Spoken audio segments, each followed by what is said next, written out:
E agora, pessoal, de volta para a trilha azul. Todos prontos aí, pessoal? Então agora a gente vai falar sobre melhoria do processo e tecnologia. Mas isso quando? Na implementação de ERP em conjunto com a plataforma de compras, que é algo que todo mundo tem uma grande dúvida, né? Então, para falar sobre esse tema, eu vou chamar o Roberto Vettorazzi da Bernec. Bem-vindo, Roberto. Olá. Esteja com o pessoal. Obrigado. Bom dia. Obrigado. Pessoal, um muito bom dia para vocês. Meu nome é Roberto Vettorazzi, eu sou o gerente de compras da Bernec e hoje a gente está aqui para falar um pouco da nossa experiência em implantar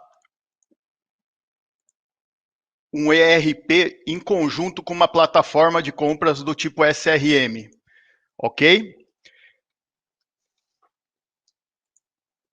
A nossa agenda de hoje, ela consiste basicamente em fazer uma apresentação diferente um pouco daquelas que a gente está acostumado, cheia de números, aquilo que a gente vê muito em compras, tá? Essa palestra de hoje é compartilhar com vocês todos os desafios que a gente teve durante a implantação do SAP e de uma plataforma de compras em conjunto. Se implantar o SAP já não é muito fácil, imagine implantar o SAP juntamente com uma ferramenta de compras. E a gente vai falar sobre desafios, pontos chaves de todo esse trabalho que foi executado ao longo do ano de 2019. Ok? Então, começando lá, antes de mais nada, é importante a gente contextualizar um pouco tanto a área de compras como quem é a Bernec. A Bernec hoje é uma empresa que está entre as maiores do Brasil, apesar de não muito conhecida. Está entre as 500 maiores, para ser mais preciso, ela está em número 377. A gente tem mais de 2.500 colaboradores no Brasil. É uma empresa familiar, totalmente de capital fechado. E o que a gente faz? Nós produzimos painéis de MDP, painéis de MDF e painéis de HDF, que são basicamente usados na indústria de móveis. A gente utiliza também a gente fabrica também muita madeira serrada de pinos. Temos as duas maiores serrarias do Brasil aqui no Paraná. Aquilo é muito diferente daquele conceito de serraria que a gente ouve. São equipamentos 100% automatizados, o estado da arte em tecnologia. Nossa produção é parte mercado nacional, parte mercado estrangeiro, principalmente Ásia, China, Europa e Estados Unidos. 100% da nossa madeira ela é certificada pelo FSC, é o Forest Steward Council, que ele certifica o manejo de todo o nosso cultivo. Hoje, nós temos 145 mil hectares de terras ao longo do Paraná e Santa Catarina. A gente cogera 50% de toda a energia que nós consumimos. Para vocês terem uma ideia, uma planta de MDF, ela consome em torno de 20, 25 megawatts, dependendo da planta. Então, é uma cogeração bastante significativa. Nós também somos certificados OEA. Quem trabalha com supply chain, principalmente na área de logística, importação, exportação, sabe a importância de ter a OEA e o que isso gera de desburocratização no processo de importação e exportação. A gente possui também um braço agropecuário lá no Mato Grosso, no Centro-Oeste. Nós temos 92 mil hectares de terra lá, onde hoje possui 73 mil cabeças de gado e 10 mil hectares plantados de soja ou milho. O que é a Bernec em termos de faturamento? Ano passado, 1,8 bi, margem EBITDA de 31%, ou seja, uma empresa muito saudável. E por último, gostaria de compartilhar que o ano passado a gente ganhou tanto na exame Maiores e Melhores, quanto na Valor 1000, como a melhor empresa de construção civil, desbancando aí as gigantes dos setores. Esse é um pouco da Bernec. Entrar um pouco agora na parte de compras. O que é a nossa área de compras aqui na Bernec? nós temos um turnover na ordem de 1,2 bilhões anuais, com uma curva ABC de fornecedor bastante característica, ou seja, uns poucos insumos correspondem em termos de valor à maior parte do spending. Do outro lado, a gente tem um altíssimo volume transacional. Como vocês viram no slide anterior, nós somos uma indústria, e uma indústria pesada. Então, talvez a gente seja um pouco diferente de alguns colegas que trabalhem com bens de consumo, onde a parte industrial não tem um peso tão significativo assim. Então, a gente compra muito material de reposição, muito MRO, e a nossa média é algo em torno de 13 mil requisições por mês, o que é bastante significativo. Além disso, a gente atende, além das plantas industriais, as fazendas, aqui no Paraná e Santa Catarina, nós temos diversas, são em torno de 12 sites, e também a gente atende a agropecuária, que é um desafio à parte, porque é uma cadeia de fornecimento bem diferente da indústria. Então, a gente acaba trabalhando em dois mundos bastante diferentes. E como não poderia deixar de citar, algo que é bastante importante é que a nossa equipe é bem enxuta mesmo. Nós fizemos, no ano passado, benchmarkings com algumas empresas e a nossa equipe é enxuta. Então, agora eu vou falar um pouquinho sobre a estratégia de todo esse processo que nós fizemos.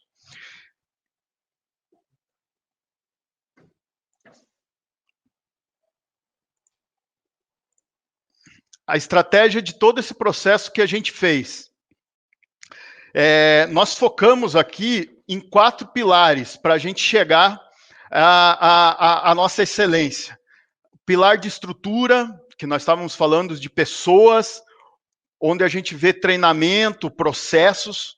Um pilar de processos, no qual a gente estava falando de política, a gente está falando de KPIs e saneamento de cadastro. E um pilar de custos, o que é a área de suprimentos sem redução de custos. Todos esses pilares dariam uma excelente discussão, algumas horas de discussão. Porém, o que a gente vai falar aqui é sobre o pilar de sistemas, que consistiu basicamente em a gente implantar ERP, que já estava, na verdade, em implantação, SAP, junto com uma plataforma de compras. O que a gente tinha? A gente tinha um ERP antigo, bastante limitado, com muitas vulnerabilidades. E um processo, existia sim um processo de cotação dentro dele, mas que ele era bem limitado. E foi uma descoberta rápida a necessidade da gente ter uma ferramenta de gestão de compras. Por quê? Porque além da gente ter aquele enorme volume transacional, nós não poderíamos contar com o Zapier Standard, porque o Zapier Standard ele não é a ferramenta ideal para fazer compras. E aí a gente focou, encontrando essa situação de implantar o SAP, implantar uma ferramenta de compras baseado no seguinte: compliance, porque o sistema antigo era vulnerável, a gente precisava ter simplicidade. Por quê? Porque a gente tinha equipe enxuta, tem equipe enxuta ainda, e não tinha condições de fazer um sistema tão complexo. Então, até pode parecer um pouco antagônico, compliance e simplicidade, mas a gente precisava dos dois. Outra premissa do nosso projeto era utilizar o máximo possível do standard do SAP. E, por último, essa decisão de comprar, de adquirir uma ferramenta de gestão, um SRM, para suportar toda essa demanda que a gente vem falando aí, ok? Vou falar um pouquinho do processo de escolha da ferramenta que a gente acabou optando. Primeiro, como vocês viram no slide anterior, precisava algo que trouxesse compliance e fosse simples, ou seja, simplicidade que trouxesse produtividade ao processo, não poderia ser algo muito amarrado, muito complexo. E a gente queria que, além das funcionalidades, várias funcionalidades estivessem disponíveis, uma plataforma que tivesse um roadmap de futuro e de evolução. A gente está aí falando em compras 4.0, machine learning, inteligência artificial, e a gente queria uma plataforma que andasse nesse sentido. O que a gente colocou como desafio? Saber exatamente o que se quer. Então, a gente pegou e exauriu no detalhe o que a gente precisava fazer para ter um sistema como esse que eu citei de compliance, produtividade e funcionalidade. Fizemos benchmarking de mercado. Nós temos na equipe pessoas que vieram de algumas organizações. Além disso, a gente ligou para as outras organizações, fomos atrás de saber qual que era a ferramenta e como essas ferramentas estavam operando nas suas empresas.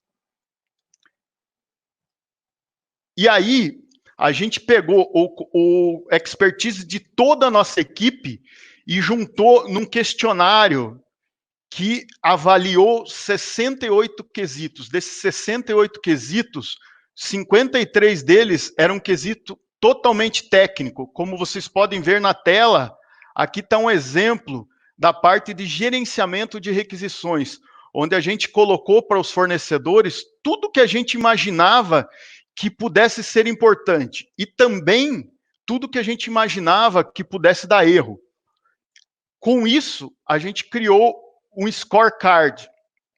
Qual o objetivo? Avaliar todos os recursos atuais da ferramenta dentro daqueles 53 quesitos técnicos, possuir módulo de homologação, módulo de cotação, o módulo básico de administração de pedidos e se ele estava ligado em recursos futuros, que hoje a gente não implantou, obviamente, a ferramenta toda, mas a gente quer fazer, queria que tivesse preparado um módulo de pagamento, um módulo de folha de serviço, um módulo de follow-up.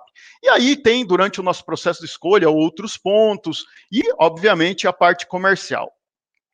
Com isso, a gente chegou a um tripé de custo competitivo, suporte e flexibilidade. A gente precisava de uma empresa que, quando a gente quisesse implantar um daqueles módulos futuros, tivesse certa flexibilidade, que fosse possível fazer essas integrações e um sistema que passe por atualizações constantes.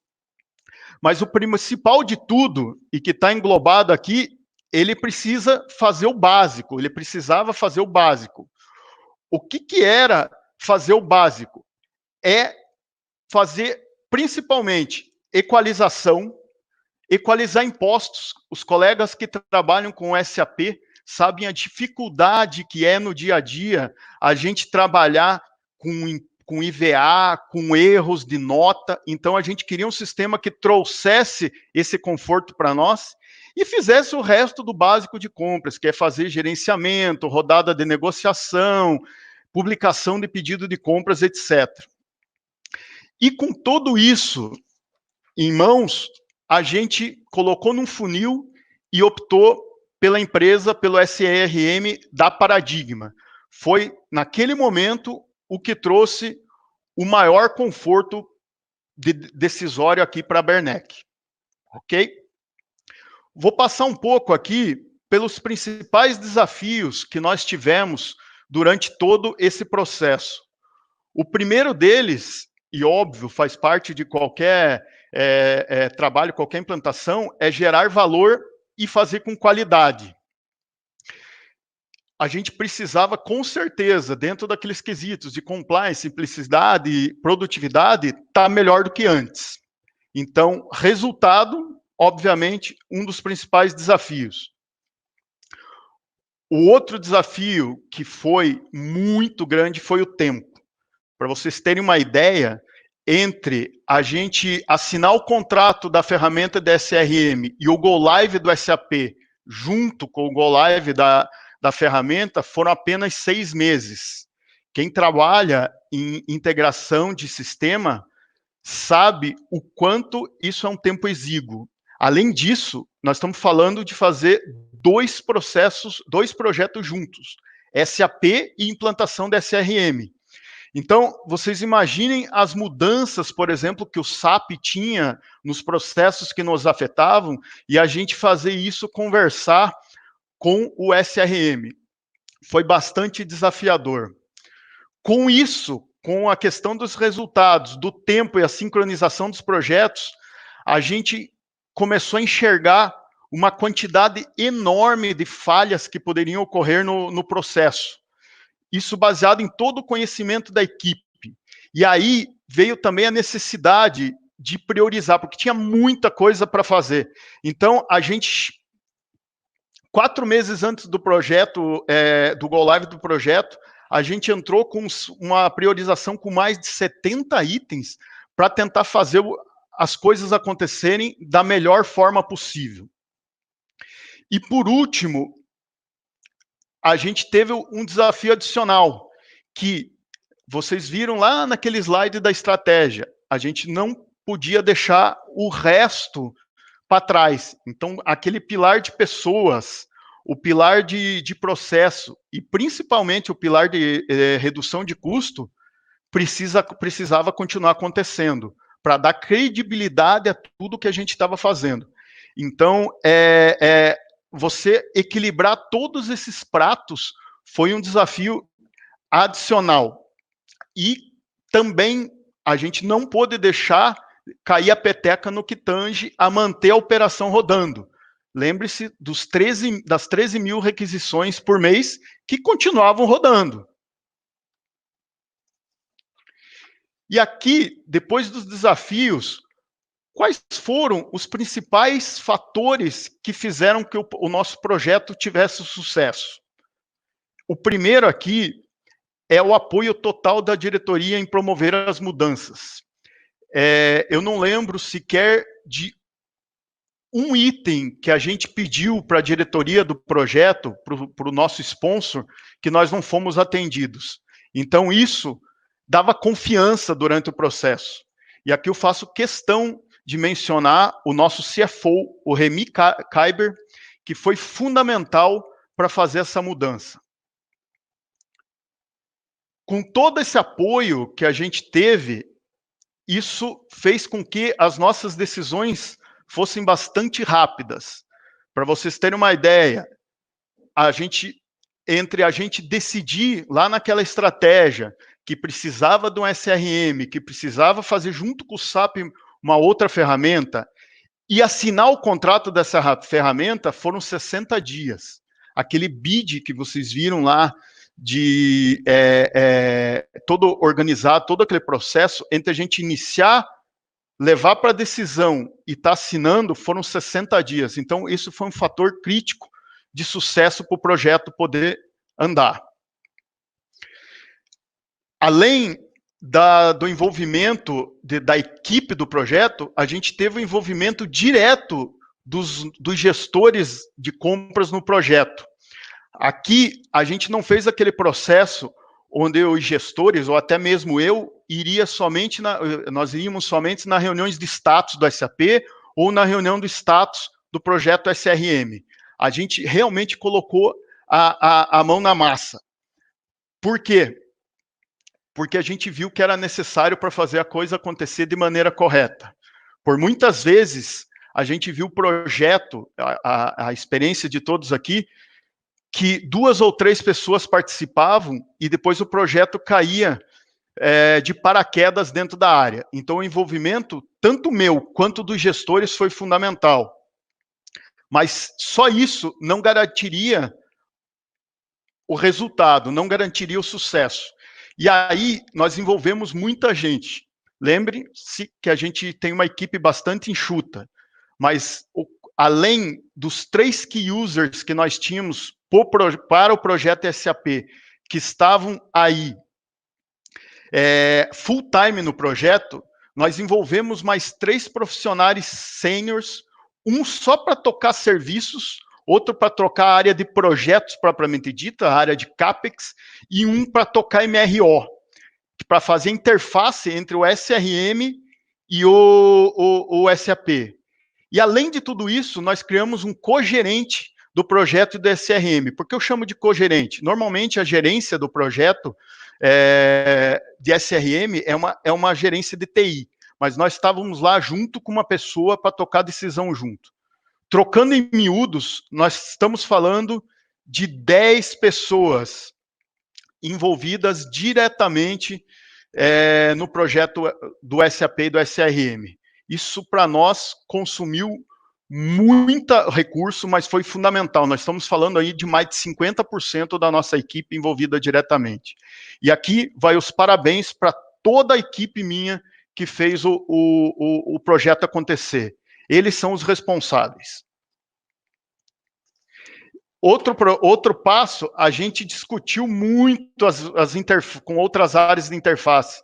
Nós sim, nos envolvemos com entrada de nota fiscal, com processamento de pagamento, com os requisitantes para que geram a demanda, para discutir como que ficaria, para discutir como que a gente azeitaria tudo.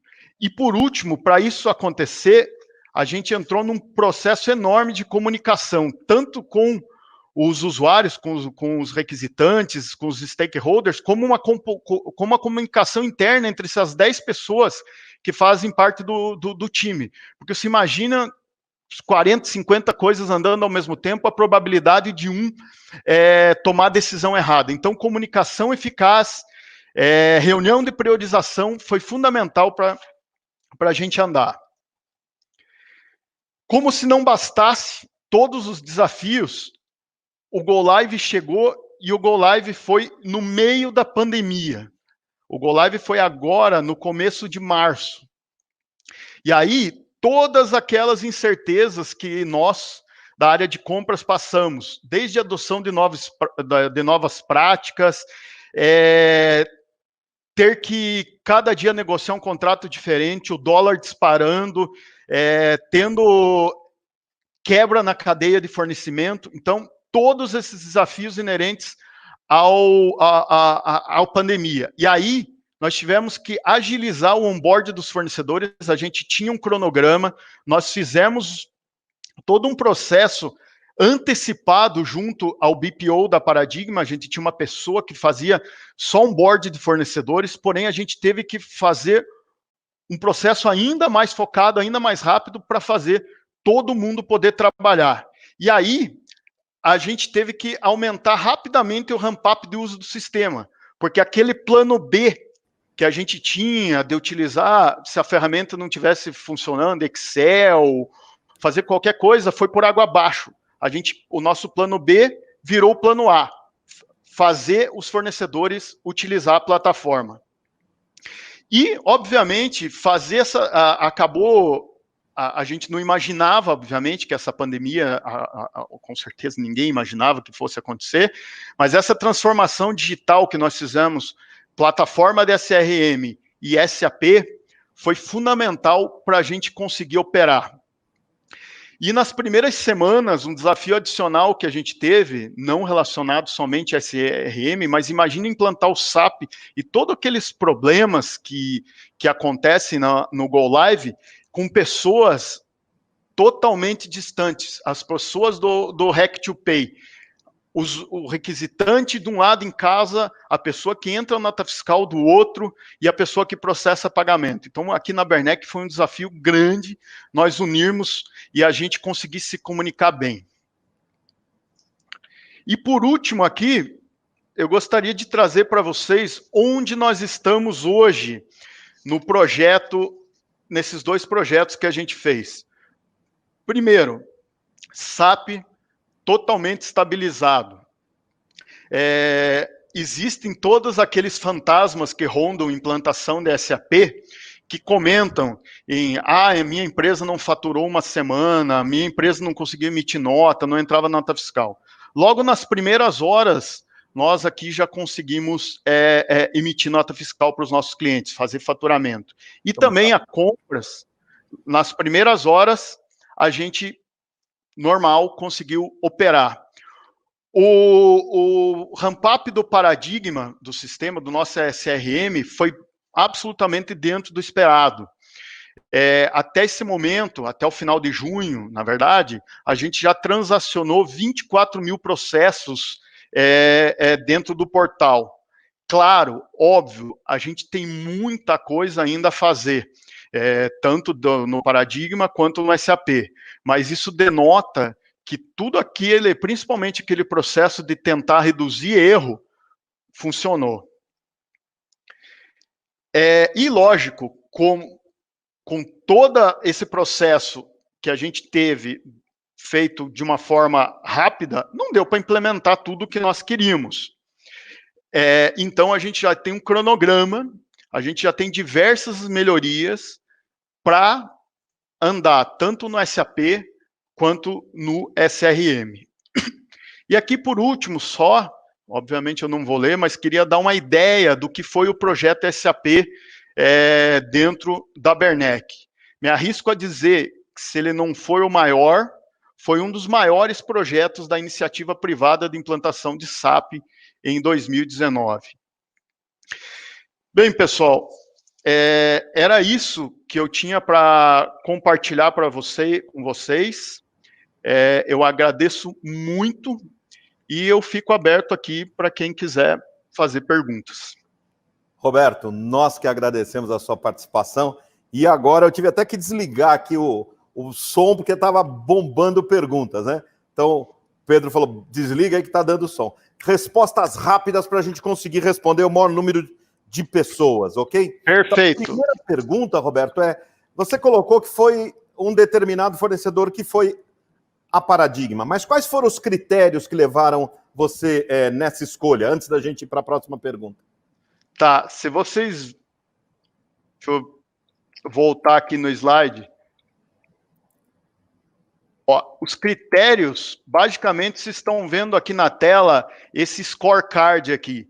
Então, a gente fez as perguntas para todos os fornecedores, assim como o gerenciamento das requisições, se tem perguntas para módulo de homologação, perguntas para pedidos de compras, pergunta para A, para B, para C.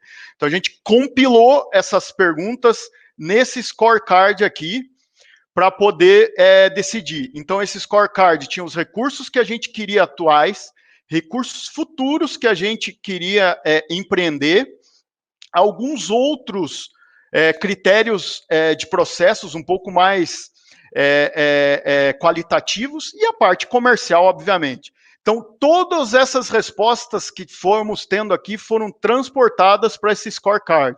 E a Paradigma foi, na relação custo-benefício, a que ficou com maior score. Bacana. Segunda pergunta, vocês separaram compradores para atuar em contratos e uma equipe para spot? Pergunta da Daniele Ramalho. Sim. Hoje, isso não faz parte da implantação do sistema, mas nós temos dentro da nossa equipe pessoas que estão focadas hoje em fazer a parte de sourcing e outros compradores para operar o dia a dia. Nós, quando assumimos, nós tínhamos 100% daquelas 13 mil requisições por mês eram spot. Hoje, óbvio, ainda a gente tem um percentual grande, mas nosso objetivo é fazer um turnaround dessa curva e estar até o final do ano comprando em torno de 30% através de contratos eletrônicos. Mas a resposta é sim, nós separamos o tático estratégico do operacional. Bacana, fundamental. E agora, uma pergunta do Bruno Vieira. Como foi a integração com a equipe de TI para a implementação das ferramentas e a gestão do projeto? Num primeiro momento, não foi muito fácil. A gente não tinha previsto uma integração a mais do SRM com SAP. Imagine o projeto SAP, Big Bang, todos os módulos. E aí nós tivemos que fazer um processo de convencimento muito forte de que a ferramenta era necessária. Durante 60 dias, a gente trabalhou forte. Porém, uma vez que foi tomada a decisão, a gente acabou tocando, inclusive, os projetos em paralelo. Tinha um gerente de projeto de TI só para o projeto da implantação do SRM. E aí, a partir daquele momento, a gente fluiu bem. Mas digo que até a tomada de decisão, a gente teve bastante discussão acalorada. Essa parte de integração é fundamental, né?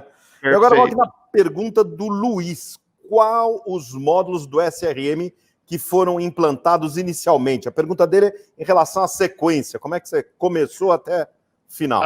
A gente fez o seguinte, a gente decidiu pelos módulos básicos, até porque entre iniciar projeto e Go Live, nós estávamos falando de 6 meses, a gente não quis implantar tudo, mas a gente implantou o seguinte, lembrando que eu faço uma parte no SAP e uma parte no SRM. Nós implementamos o módulo de gestão de requisição, ou seja, nossas requisições são feitas dentro do SAP e migram para o SRM. Lá dentro do SRM, eu faço toda a cotação, todo o processo de compras propriamente dita, rodada de negociação, etc. Retorno esse pedido para o SAP, aprovo dentro do SAP, porque era uma premissa que era para aprovar dentro do ERP, e aí faço também, retorno esse pedido aprovado para o SRM para fazer toda a gestão.